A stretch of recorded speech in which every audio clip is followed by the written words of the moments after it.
Hey, what's going on, everybody? This is Zakk Wylde from Black Label Society. I'm out here right now. We got a new album out called Order the Black.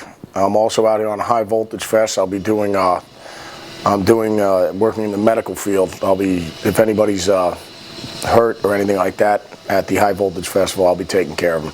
So that's what I'm going to be doing here all day tomorrow, and enjoying watching some of the other bands. Whenever you do these festival things, it's always kind of like it's just like one big family high school get-together gathering. So, you can just catch up with everybody and say hi and tell everybody hi, how's everybody doing. But, I mean, that's the cool thing about it. But a lot of times you really don't get a chance. I think all the other bands will tell you the same thing because they're just running around like a bunch of maniacs before they get up on stage as well. Anything disastrous like that, you usually reserve that for something like television or something like that, something that's live and really insanely important. Things never usually break. You'll do like 20,000 shows. It has to happen then, you know what I mean? The cymbals got to come slamming down, the amps don't work, where everything's just got to go wrong then, but no, I'm trying to think, like, as far as disasters, I mean, you've had every band will tell you they got their Spinal Tap moments, and those are things that are just out of your control that you can't, it's just, to put it this way, it's just as long as you know the songs when you get up there, you've done your job. Whatever the good Lord's got planned for you, if he just wants to have some fun with you, there's nothing you can do, man. When stupid shit happens, I mean, there's nothing you can do. I remember one time the boss, Oz, was, he ended up throwing a 2-gallon bucket of water over at Tony, because usually you'd always have the buckets of water you'd throw on the crowd. But I remember he went to go throw it at Tony. Tony's been with Oz, Oz's personal assistant, his best buddy, he's been there since Randy Rhoads, he's part of the furniture. So he ended up, Tony bent down to go pick something up. I think his flashlight fell off. Oz simultaneously throws the bucket of water at Tony. And I mean, it still would have got on the console even if it would have hit Tony, man. But at the bottom line, Tony bent down. He gets back. The water goes straight over his head. And Barney mixing on the monitor console, sitting down there. Water and electricity is just really not a good mix. 2.5 gallons come slamming down into the console. All I remember is seeing flames, literally like, I don't know, 7-foot, 8-foot flames shooting out of this thing. I mean, first it was sparks, and then finally flames just started gushing out of this thing, man. I was waiting for the whole building to explode at that point. I mean, and then you just heard the monitors go out.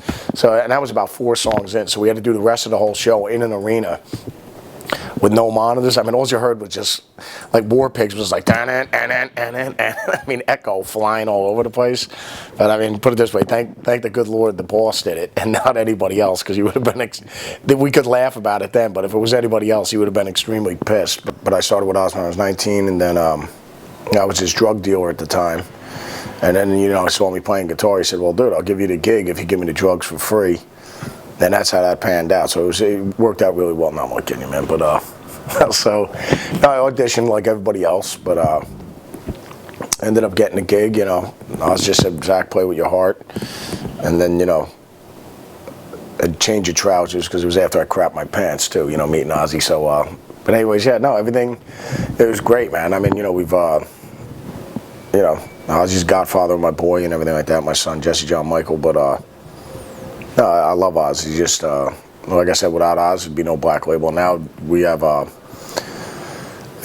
Black Label Society. I started my own band, so doing that right now. And I guess we're just putting our new album out, our 8th album, Order of the Black. That's out right now, and then we're going to be touring behind that. We got the Black Label Berserkers going on, and before that, we're starting with we're doing the Oz Fest with the boss and Motley Crue back in the States. And then we do the Berserkers, and then we plan on doing, obviously touring behind the rest of the world. Well, yeah, the new album, Order of the Black, new Black Label Society album. We recorded at my own home studio, the Black Label Bunker, and that's so it's right on the grounds with my house up at the compound out in California. So yeah, we definitely road tested it. We recorded the album there and also mixed the album there. So and the studio is just amazing. I'm really pleased with the way it came out. the actual production on the album, obviously I produced it along with my bass player, my brother John DeServio, JD. He's a disassociate producer, we like to refer to him as.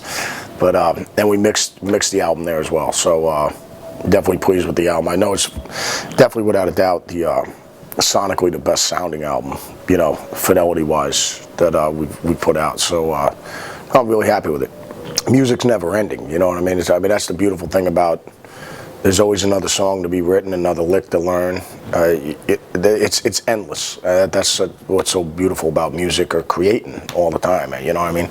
So I mean, all you got to do is hear any other great artists or bands or whatever, you know, and just to get inspired to write something, you know, in that vein or whatever. I could listen to Neil Young, or I could listen to hear a cool Zeppelin song or whatever, and go, man, it'd be cool if we do something like that or whatever, you know, in that vein or whatever. But no, I mean, there's no shortage of ideas. Like I said, if you're looking for inspiration, all you do is just listen to some other great artists. You know what I mean? So you know, to light the fires, man. But no, I love it. You know, like I said, it's just endless. You know, writing lyrics, the production, doing different things. So it's just because you're always creating. It's awesome.